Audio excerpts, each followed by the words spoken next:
Hello again, everyone, and welcome to another episode of Choices Finding Your Joy. I am filled with joy today to share with everyone an amazing woman. I have with us today Carolyn Wright. She is the author of multiple books, which she will tell us about.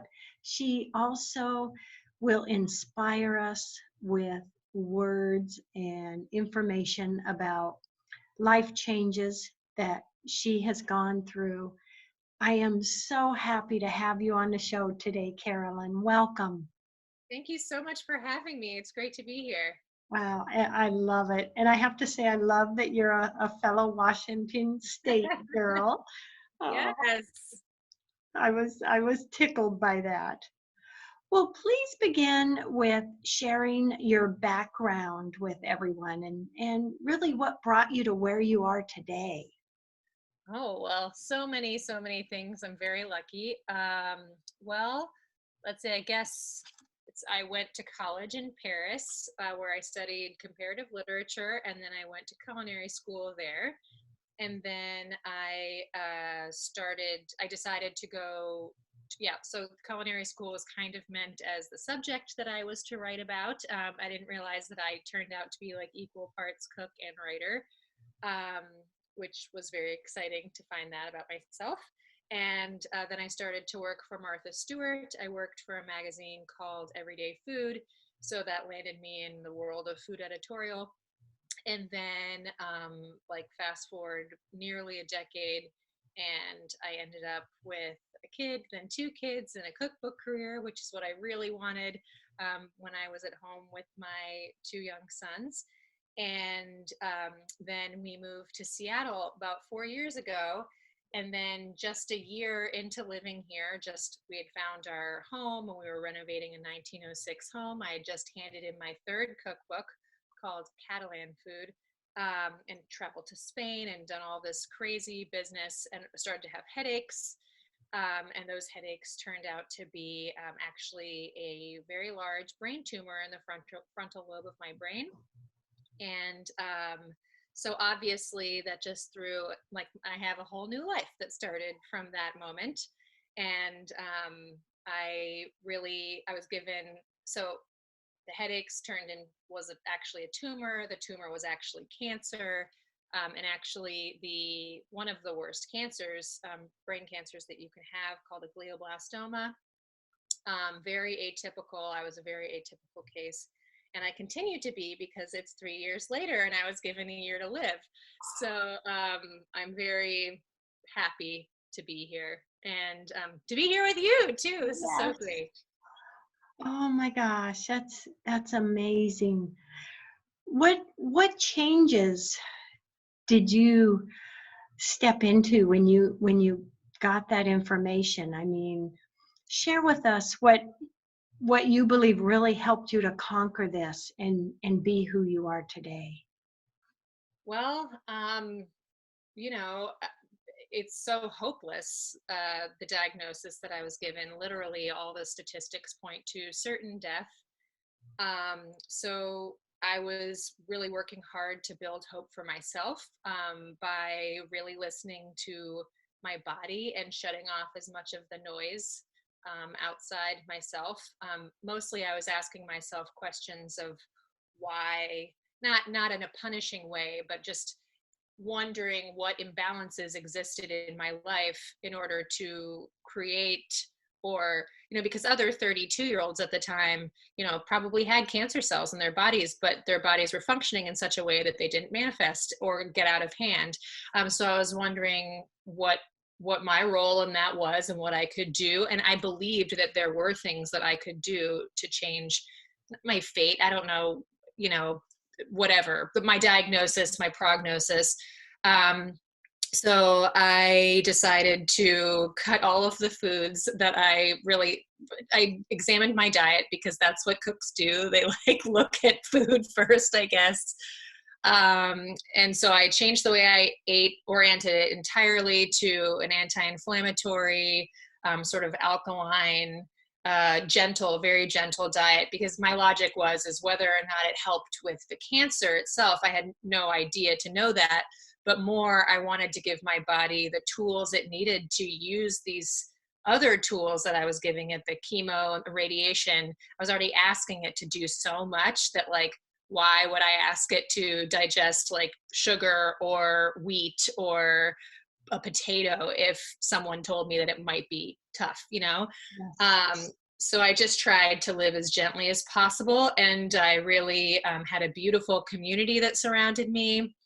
And I wrote like a lot. I wrote a website on Caring Bridge. Originally, I established it for all of my far-flung family and, like, you know, Paris and New York and all the places that I've lived. And it was originally just meant to chronicle this experience that I thought I was going to survive. And then, you know, just brain surgery, this crazy tumor, weird headaches. And then when I was given my diagnosis, it served as a place to hold what could have been my final words to my sons. Because my sons were 1 and 4 at the time. And my 1-year-old, if I had died when the doctors told me I was certainly going to, it was a year, and he would have not remembered me. So I really worked on sort of preserving my motherhood in a variety of ways for my sons. And actually, I self-published that memoir. It's called The Caring Bridge Project. You can actually find it on Amazon.com, or you can find it on my website, CarolineWrightBooks.com. But so that was like my version of, in case I died, my sons know that I tried really hard and what the shape of all of that fighting was. You know, I got really into yoga and listening to my body in a very gentle and compassionate way, and, you know, asking for help, reaching out to others. It just was a really holistic 360. I was treating my body as not as this tool that sounds very clinical, just giving it great love and care, knowing that I was asking it to be human in very inhuman circumstances. So that's it's more, it's the book is like 300 pages long. It's basically a live tweeting of it. So that was one version. But then I wrote this other book, which you mentioned when we first started, called Lasting Love. And that was my book. Yes, exactly. Beautiful. That's my Beautiful. book to take care of my boys as young children, as they were, you know, then, in case I did die at that time. And luckily I didn't. So I'm here. You are an inspiration. And doesn't that show us we may be told one thing, we don't have to accept that, because there are possibilities out there every day of what we can accomplish. Absolutely. And I really learned, I've done, not studies, I don't know, that sounds much more serious than it is. I've really become consummately interested in the experience of being a patient. I've written a lot about it. I think a lot about it. And I do think that there is a difference between healing and curing. And I feel like the healthy population doesn't really understand that. People always were wishing that I was cured. And that's not actually possible with my cancer. Even now, I was diagnosed with a cancer with 100% recurrence rate. So, you know, I was given a year to live and I surpassed that. And that's very exciting. And I'm very grateful. But I live in that gratitude every day, knowing that I'm not special, knowing that, like, I could go back to the place that I was. And so I think the inspiration really lies in finding peace and healing despite living in a pretty, you know, undefined territory. And that's just what my life is. Yes, you are such an inspiration, Carolyn. And you have kind of transformed from doing your cookbooks to doing the children's books now. Is that correct? Partially. I sort of decided that since I used to, so before cancer, what I call like the before time, I used to produce everything. I was a TV producer, so I saw like this was a step to that. And now I've just decided that I'm not going to do that anymore and just do where like my love and energy sort of flows. And right now, and at the moment, I know I don't want to write a cancer cookbook because I have feelings about sort of monetizing the desperation of what I remember I felt when I was diagnosed. So writing about food to do with my cancer is a little bit of a tenuous and tricky relationship. So nothing has really presented itself to me that was interesting. But children's books, like absolutely writing for my boys while they're young and I get to hold them and relish in their tiny lives is very, very sweet and where my heart lives right now. So that's great. But I am working on a cookbook right now too. So it's not, I'm finding the places that feel authentic to me. So what types of recipes are you putting in this new cookbook? Give us an idea of what we can look for. My new cookbook is exclusively a soup cookbook, actually. It's going to come out on National Homemade Soup Day next year, February 4th. Yeah. But it's because people brought me soup when I was sick. Mm-hmm. And I since have made a community of, I've made a soup club talking to people and giving people soup. And I really think that there's like healing in that. And it's a really I have a profound relationship with soup now, I guess. But it makes sense because it can modify all kinds of diets and everything. But it's very, very lovely to be working on a cookbook again when I wasn't sure that I would be. So it feels really great. That is really exciting. And oh my gosh, what a release date. Yeah, I know, right? So random. But I also have some other children's books in the works, and I'm still promoting Lasting Love. And it's just such a dear book to me because basically I woke up one day and had this perfect metaphor for what we had been talking to, how we had been talking about my cancer to our sons, that my love would just last regardless of whether my body did or not, and sort of couching it in this, energetic kind of permanence that is transferred from like me to them. And so when I wrote this book, now it's taken on a kind of different meaning because I'm still here to read it to them. But it is also a source of great peace for me with this cancer with an 100% recurrence rate, knowing that I've stored like my voice in a way in the Caring Bridge Project and in Lasting Love, that they exist there for them and they can almost mother my boys in case I can't, but I still feel very capable of that at this moment. And I'm being called a miracle by my doctor. So like, I'm very, very much on board with living, That is so awesome. And such a beautiful name for that book. And I agree. Love does last forever. It really does.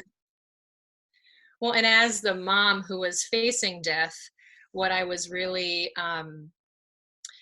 it's kind of the fantasy of that, right? So basically the book opens with a parent being diagnosed with a terminal illness and the hospital sending them home with a magical creature. And then the creature is the outward representation of the dying parent's love, who in this case was the mom.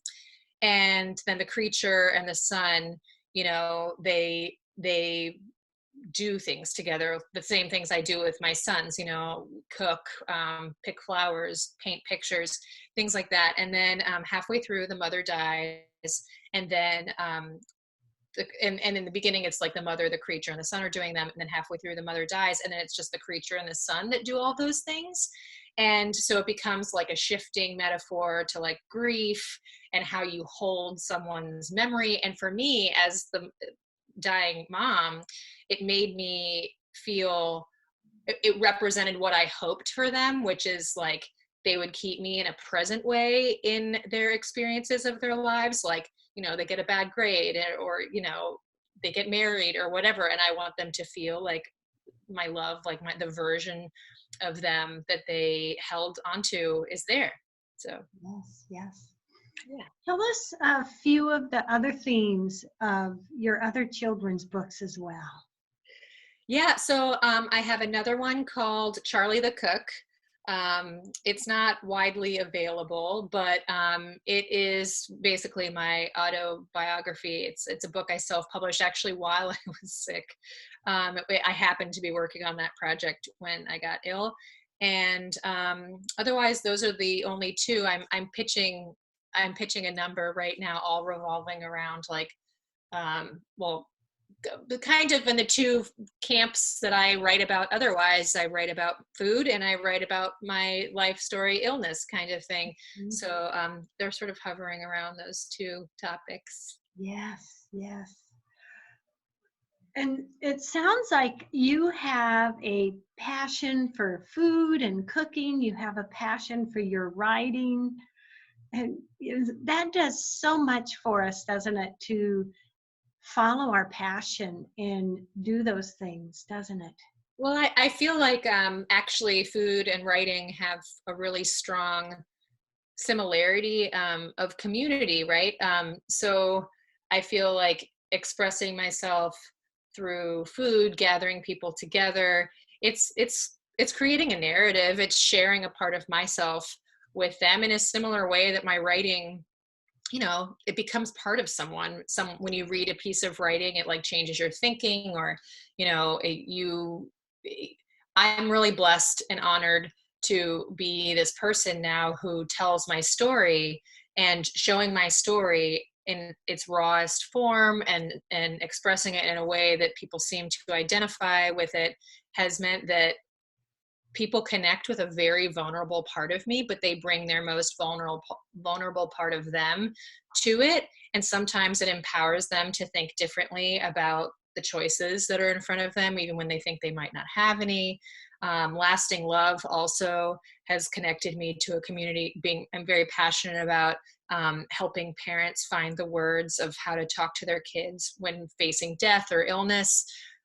So it's had a lot of varied aspects to it, both cooking and talking about my story. I think that there is a link.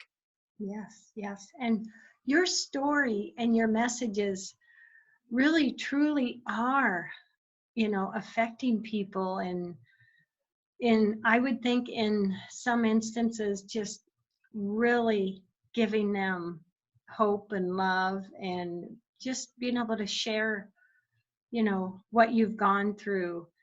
That can make a big difference for others. You're affecting a lot of lives with these books and with your story.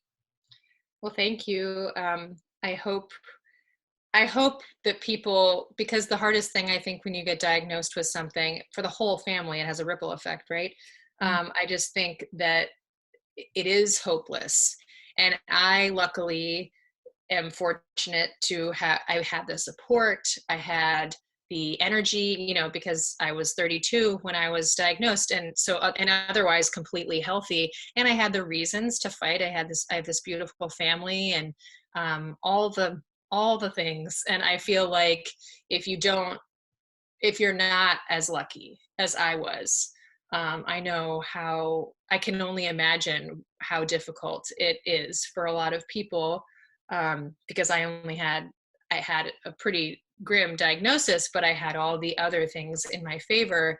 Um, and also I'm a generally pretty positive person, and you know, have this resource within myself of expressing that through writing. And I don't know that, and if you didn't quite have that, or it wasn't your thing to make things, all I do is make things, whether it's food or books or whatever. I mean, I create things all the time. I wanted to say, I did get off of social media when I was diagnosed because I wanted to look up and out and not down.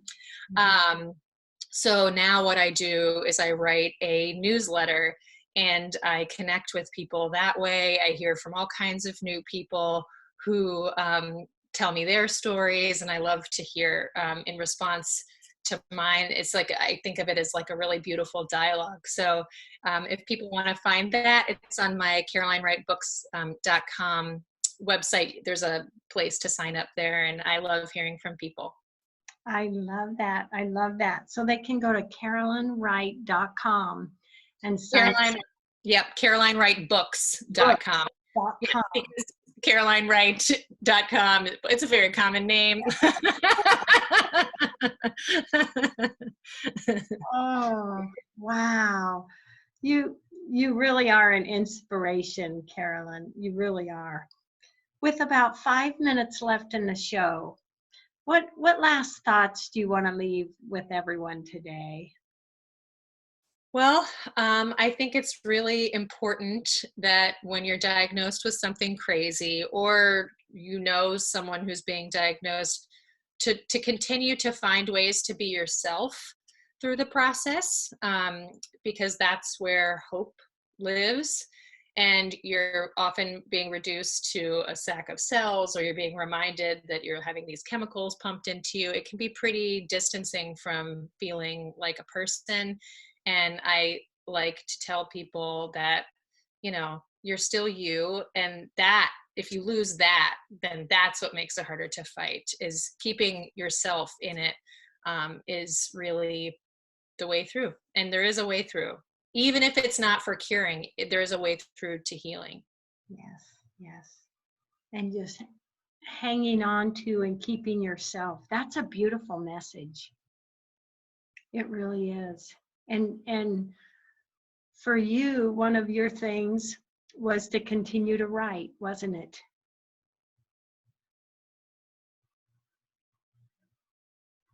Thank you. That beautiful gift of writing that you have.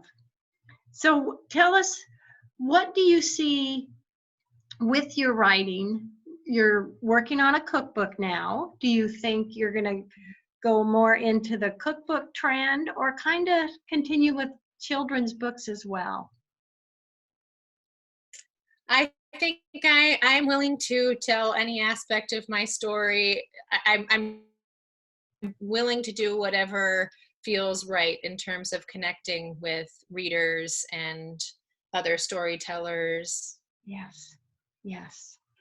That is so exciting. And tell us, Carolyn, where can the viewers and the listeners get copies of your book? Where is your book available? It's available wherever books are sold, local bookstores to Amazon, everywhere in between.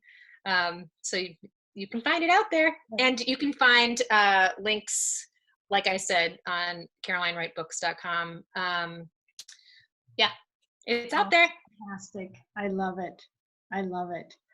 Well, you are just amazing, and I'm so grateful to share you with my audience, Carolyn. Thank you so much for having me. This has been great. And again, this Lasting Love is absolutely fantastic. And I have a cookbook ordered. I can't wait to jump into that. Yay! Family and friends. So great. This has been so great. And to everyone out there, love, hugs, and blessings. Thank you for joining us today. Carolyn, love, hugs, and blessings, honey. Thank you so much. To you too. Thank you. Bye, everyone.